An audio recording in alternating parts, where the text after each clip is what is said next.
Love மேரேஜஸில் ஃபீலிங்கை base பண்ணி தான் நிறைய போகுது பாருங்க. அப்போ ஃபீலிங்கை முதல்ல வச்சா என்ன ஆகுன்றதை சொல்கிறேன். அதுக்கும் ஒரு காரியத்தை சொல்லிடுறேன்.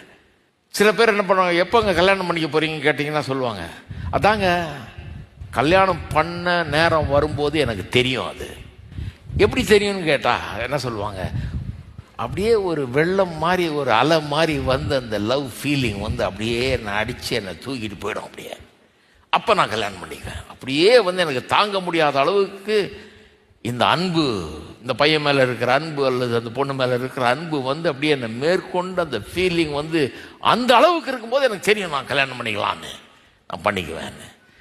இது ரொம்ப டேஞ்சர். ஏன்னா இந்த அலையெல்லாம் வந்து போன பிறகு, நீங்கள் தாலியெல்லாம் கட்டிட்டு வீட்டுக்கு வந்த பிறகு அடுத்த நாள் அலை அடிக்காது. இது ஓயாத அலை ஒன்றும் கிடையாது. இந்த அலை ஓஞ்சிரும். சில நாள் ஒரு 4 நாள் அடிக்காது, சில நேரத்தில் 4 மாதம் கூட அடிக்காத அலை. என்ன பண்ண போறீங்க? முன்னால அடிச்சுதுங்க, அதான் இப்படி தான் வந்தேன் நான், ஒரே ஃபீலிங்காக இருந்தது அதனால பண்ண, இப்போ ஃபீலிங்கே போயிடுச்சு அதனால நான் போகிறேன் அப்படின்னு போறீங்களா? அப்படி தான் நிறைய மேரேஜஸ் முறியுது. ஏன்னா இப்போ ஃபீலிங் இல்லையே, ஃபீலிங்கை பேஸ் பண்ணி தானே வந்தாங்க. அதனால ஃபீலிங்காக வெயிட் பண்ணுறது தப்பு. என்னைக்கு நீங்கள் ஒரு அறிவுடையவர்களாகி கடவுள் ஒருத்தர் இருக்கிறாரு, நான் வந்து கடவுளுக்கு முன்னால் ஒருத்தருக்கு வாக்கு கொடுக்க ரெடியாக இருக்கிறேன், மனுஷர்களுக்கு முன்னால் வாக்கு கொடுக்க ரெடியாக இருக்கிறேன், அந்த வாக்கை காப்பாற்றி நான் வாழ ஆயத்தமாக இருக்கிறேன்னு சொன்னால் நீங்கள் மேரேஜுக்கு ரெடி இருக்கிறீங்களா? சிலர் ஃபீலிங்க்கு வெயிட் பண்ணுறாங்க. நான் சொல்கிறேன், ஃபீலிங்க்கு வெயிட் பண்ணாதீங்க. வாக்குறுதி கொடுத்து கடவுளுக்கு முன்னால் அதை கொடுத்து அதன்படி வாழ ஆயத்தமாக பண்ணிக்கலாம்.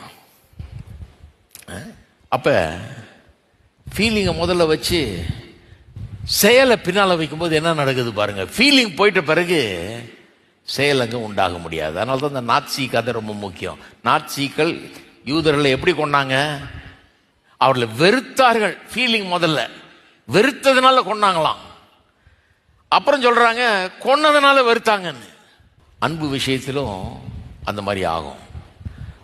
அன்பு விஷயத்திலையும் வந்து சிலர் வந்து அன்புல ஃபீலிங்கை முதல்ல வச்சிடறாங்க, செயல் பின்னால் வருது.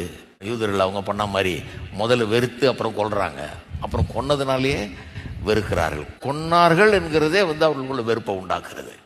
அதே போல அது ரிவர்ஸ்லயும் வேலை செய்யும். அன்பின் செயலை செய்தீர்கள் என்றாலே அது மூலமாக அன்பு உண்டாகும். கொன்னதுனாலே எப்படி வெறுப்பு உண்டாச்சோ அது போல அன்பினாலே அன்பின் செயல்களை செய்தாலே உணர்ச்சி அங்க உண்டாகும், ஃபீலிங் அங்க டெவலப் ஆகும் என்பதுதான் உண்மை.